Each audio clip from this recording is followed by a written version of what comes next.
네, 이어서 항공보험 살펴보도록 할게요. 항공보험은 크게 나눠보면 하주를 위한 부분이 있고, 뭐, 운송인을 위한 보험이 있는데, 운송인을 위한다는 거는 말 그대로, 뭐, 항공 운송인들이, 이제 쉽게 말하면 뭐, 항공사나 뭐, 하다못해, 항공 운송 대리를 하는 여러 가지 포워더들이나 이런 부분에서 이제 책임을 지는 부분이라, 실질적으로 수출입 화물을 부보하는 수출입 화물을 운송 의뢰하는 하주들의 경우에는 항공화물보험과 항공화물 하주보험이 있습니다. 근데 이게 두 차이가 뭐냐면 쉽게 말해서 여기 보면 협회 화물 약관 이러고 있잖아요. 우리가 앞에서 봤던 협회 적하 약관의 항공 버전입니다. 실제로 만든 주체도 런던 보험자 협회와 런던 보험자 협회, 쉽게 말해서 협회 적하 약관을 만든 그 협회가 다시 나서서 ICC 에어라는 형태로 항공화물에 대한 약관을 만들어낸 것이 이 항공화물 보험에 해당이 되고요. 실제로 실무적으로는 이 항공운송이라는 것 자체가 그 항공운송의 특징이 이게 굉장히 그 운송 기간이 짧고 하기 때문에 어떻게 보면 또 소량 화물이죠. 항공 화물은 상대적으로 해상 운송에 비해서 소량 화물이다 보니까 이 하주들이 직접 보험회사를 컨택을 해서 보험을 들거나 하는 것이 되게 뭐 좀 낭비라고 해야 될까요? 뭐 그런 측면의 효율성이 떨어진다라고 볼 수도 있습니다. 그래서 이 부분을 어떻게 해결하느냐? 사실은 항공운송의 특징이 우리가 에어웨이비를 발행을 해주는 어, 포워더들, 항공화물 주선업자, 뭐 항공운송 대리점이라고 하는 이런 포워더들이 있는데 이런 분들을 통해서 실제로 수출입 하주들이 보험회사랑 직접 항공운송회사랑 직접 컨택하지 않고 중간에서 여러 하주의 어떤 화물을 집계해서 모아서 항공운송인에게 전달을 하는데 요 단계에서 포워더들이 이용이 될 때 이 포워더들이 대신 보험을 들어주는 거예요. 쉽게 말해서 업무적인 효율성이 있습니다. 그러니까 하주 입장에서는 그냥 항공운송 의뢰하면서 포워더들한테 이거 뭐 어느 지역으로 내가 보내는 거니까 항공운송 해주고 보험도 들어주세요 라고 이렇게 얘기를 해서 자기가 직접 업무를 하지 않고 그 포워더들을 통해서 일을 진행하고 보험을 들고 문제를 해결하는 방식이기 때문에 편리성이 있어요. 효율성도 있고 사실 돈만 주면 되는 그런 문제이기 때문에 이런 방식을 10% interest insurance라고 해서 항공화물 하주 보험이라고 합니다. 실제로 소량의 항공화물을 운송을 의뢰하는 경우 운송주선업자나 포워더를 이용을 해서 항공운송을 의뢰하는 경우에 이런 선택을 많이 한다라고 볼 수 있겠습니다. 자, 그러면 항공보험에는 우리가 앞서 살펴보았던 것처럼 협회 적하약관, 해상운송에서 해상보험에서 사용하고 있는 그런 해상적하보험과 관련된 협회 적하약관이 있는데 이것이 항공운송에서도 사용이 된다는 거죠. 그래서 그럼 어떤 것들이 있고 어떤 종류가 있는지를 좀 살펴보면 항공화물과 관련된 항공화물 보험은 뭐 조건이 여러 개가 있지 않아요. 그냥 ICC 에어 이거 하나밖에 없습니다. 이것도 마찬가지로 구증권, 구약관 체계, 신증권, 신약관 체계로 나뉘는데 항공화물 보험의 경우에도 전위험 담보밖에 존재하지 않아요. ICC 에어밖에. 그 이유는 항공 운송의 경우에는 비행기가 추락하는 사고가 발생을 하게 되면 뭐 실제로 생존 여부나 이런 걸 떠나서 기본적으로 전선으로 봅니다. 무조건 전선이기 때문에 그것을 뭐 깊게 세부적으로 뭐 담보 위험이나 이런 것들을 나누지는 않고 있어요. 그리고 실제로 항공 운송의 경우에는 해상 운송과 다르게 항공 운송인의 어떤 책임이라든지 항공 운송인의 어떤 보상 범위라든지 보장액이라든지 이런 것들이 굉장히 높게 책정이 되어 있기 때문에 뭐 굳이 조건을 나눠 가지고 약화시키거나 하진 않고 있어요. 그래서 이 항공보험과 관련되어서도 마찬가지로 그 전에 구증권 체계가 있었고 신증권 체계가 있었는데 이 ICC 에어가 사용이 된다. 그리고 전쟁 위험과 동맹 파업 위험의 경우에는 IWC나 ISC 항공 화물과 관련된 IWC와 ISC를 사용을 한다. 요 정도로만 정리를 해도 될 것 같습니다. 자, 그 다음에 볼 거는 그 컨테이너와 관련된 복합 운송 관련 보험입니다. 예. 그래서 이 복합 운송을 할 때 우리가 포워더들을 이용을 한다라고 말씀을 드렸는데, 포워더들을 이용을 한다라고 치면 그 하물에 대해서 보상을 받고 이 부보를 받고자 할 때 선택할 수 있는 거는 적하보험이라는 거죠. 적하보험. 그래서 컨테이너에 적입되어 있는 하물에 대해서 손해를 보상받기 위해서 ICC-AR이나 ICC-WA, ICC-FP, 우리가 앞에서 살펴봤던 적하보험 생각하면 되죠. 그런 방식으로 선택을 하고 보험회사를 컨택을 해서 보험계약을 체결하면 되는 부분이고요. 이 하물을 우리가 그 복합 운송을 가능하게 만들려면 규격화되어 있는 하물의 운송 용구가 있죠. 대표적으로 컨테이너입니다. 이 컨테이너도 재산상의 가치가 존재해요. 누군가에게는 따뜻한 보금자리일 수도 있고, 누군가에게는 엄청난 재산상의 가치를 부여하는 물품일 수도 있기 때문에 이 컨테이너가 파손되거나 아니면 컨테이너가 누군가에게 손해를 입히거나 했을 때 보험을 통해서 문제를 해결할 수가 있다는 거죠. 그래서 여기도 마찬가지로 뭐가 쓰이냐, 런던 보험자 협회가 만든 협회 컨테이너 약관, 인스티튜트 컨테이너 클로스가 사용이 됩니다.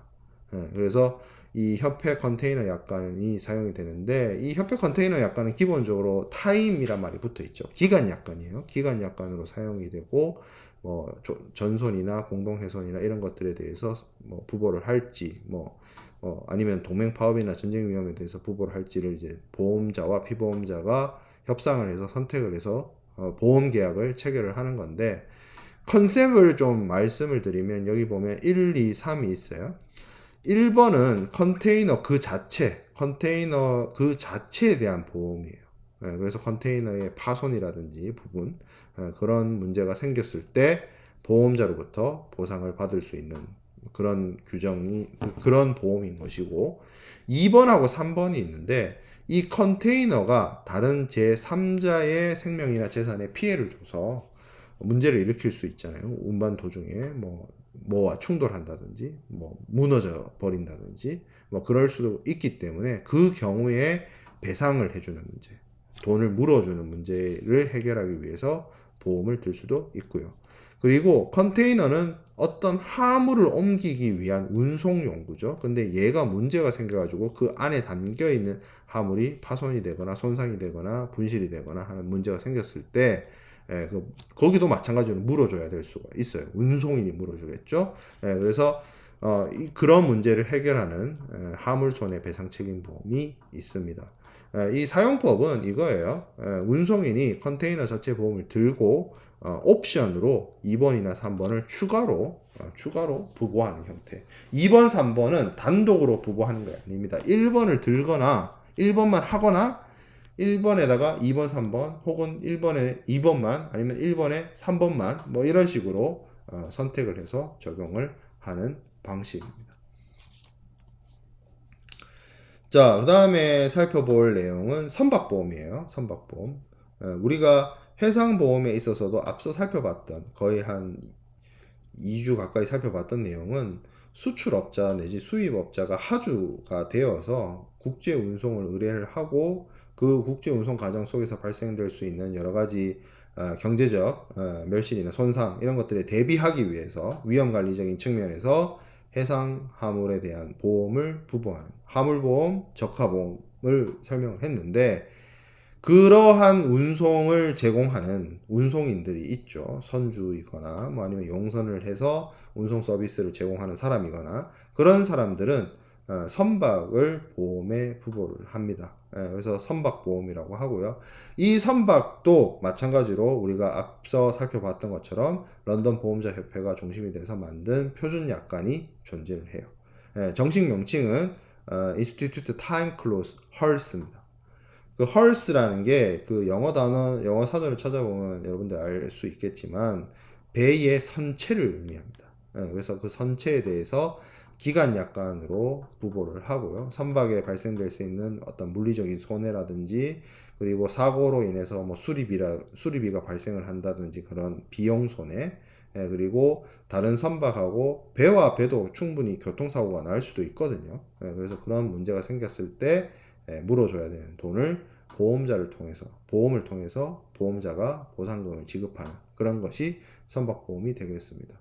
선박보험의 종류는 뭐 기간보험이 있고 항해보험이 있는데 실무적으로는 기간보험만 있다라고 이해하는 게 좋아요. 선박보험은 1년 단위. 약관 명칭 자체가 타임 클로스잖아요.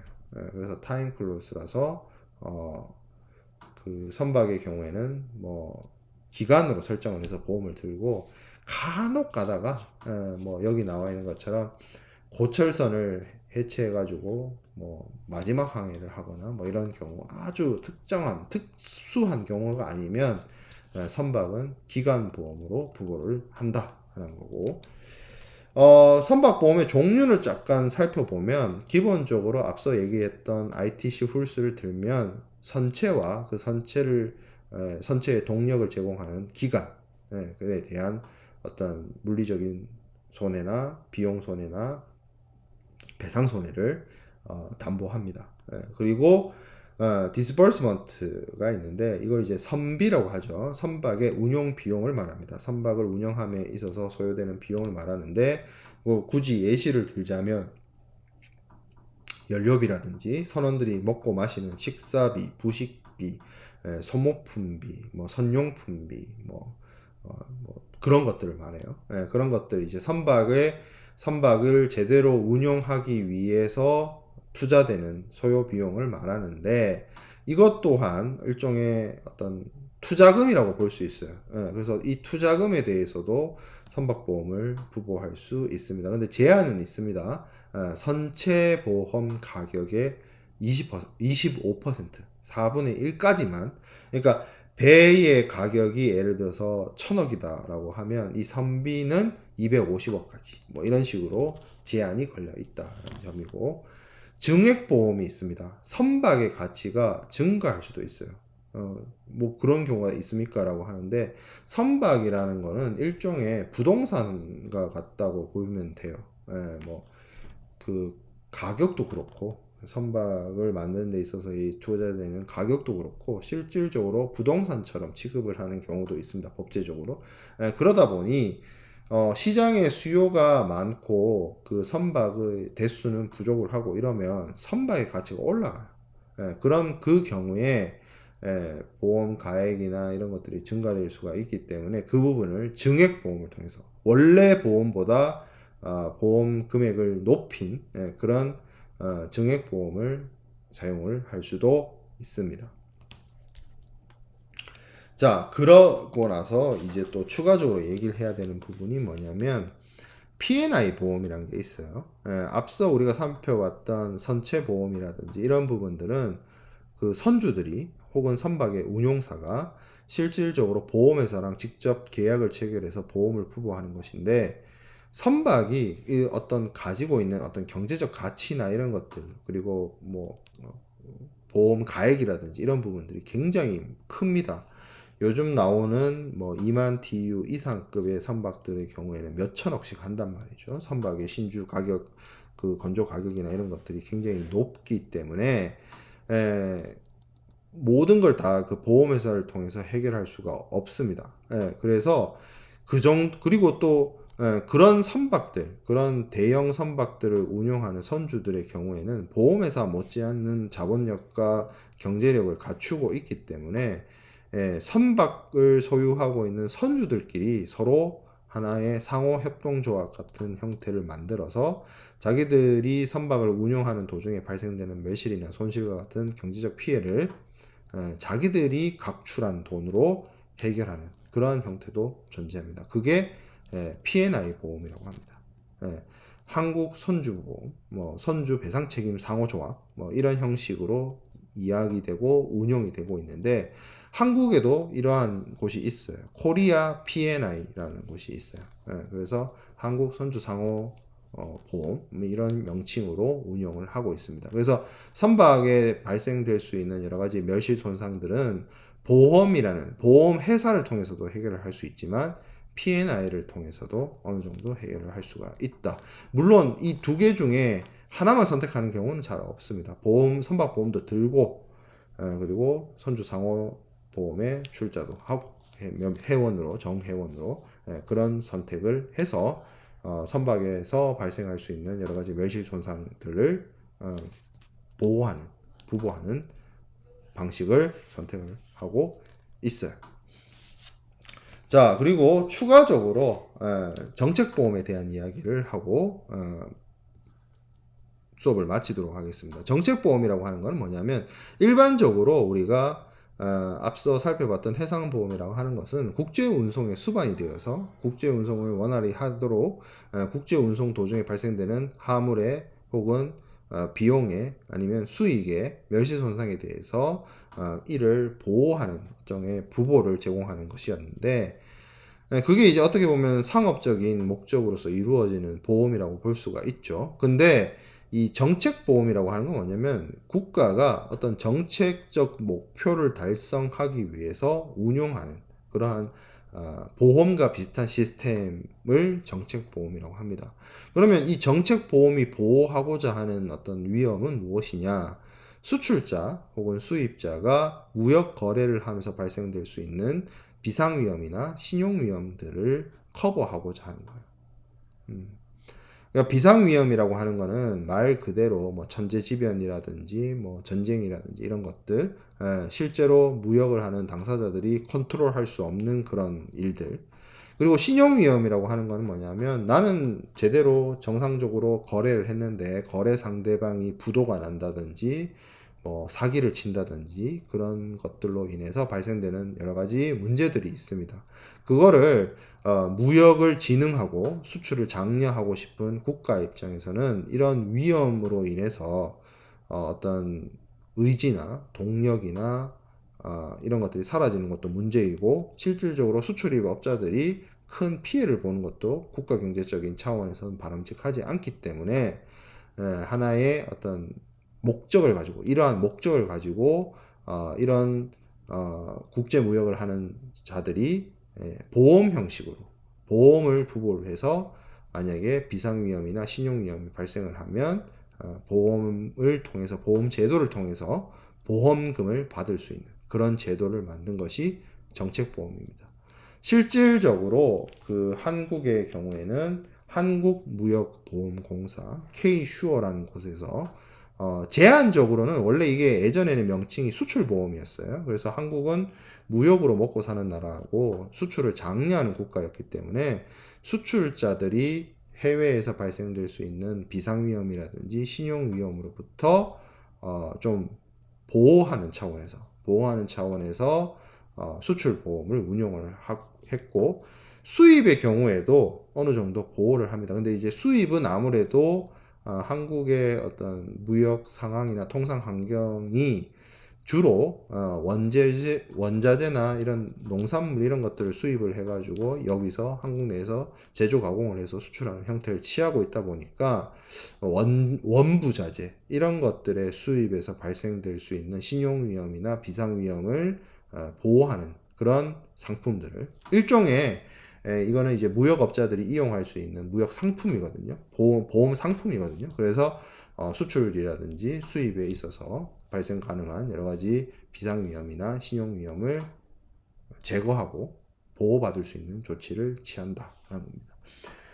예전까지만 하더라도 사실은 이 수출보험이 보험의 한 종류로서 굉장히 중요하게 다뤄지긴 했는데 뭐 점차 그런 어떤 필요성이나 이런 것들이 많이 약해지기도 하고 해서 그래서 뭐 이 정도 개념 정도만 설명을 드리고 뭐 어떤 보험 상품이 있고 어떻게 운영되는 데까지는 이야기하지 않고 마무리 짓도록 하겠습니다. 그래서 한국무역보험공사는 대단히 큰 공기업입니다. 뭐 거의 뭐 한국무역협회나 기타나 뭐 무역진흥공사, 코트라 정도의 뭐 위상이다라고 생각할 수 있는데 이런 어떤 정책 정책적인 목적으로 공기업을 통해서 수출자들의 위험 부담을 어떤 위험 발생 가능성을 이제 회피시키는 그런 역할을 수행한다라고 말씀드릴 수 있겠습니다.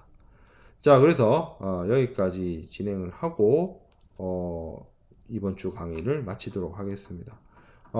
사실 조금 남은 부분이 있어요. 무역 클레임과 중재 파트가 있는데 그 부분까지 다음 주에 강의 업로드를 하고 공지된 대로 13일 날 저녁에 온라인으로 시험을 실시하도록 하겠습니다.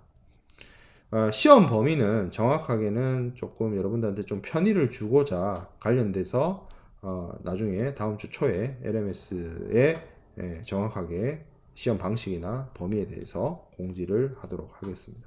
네, 마칠게요.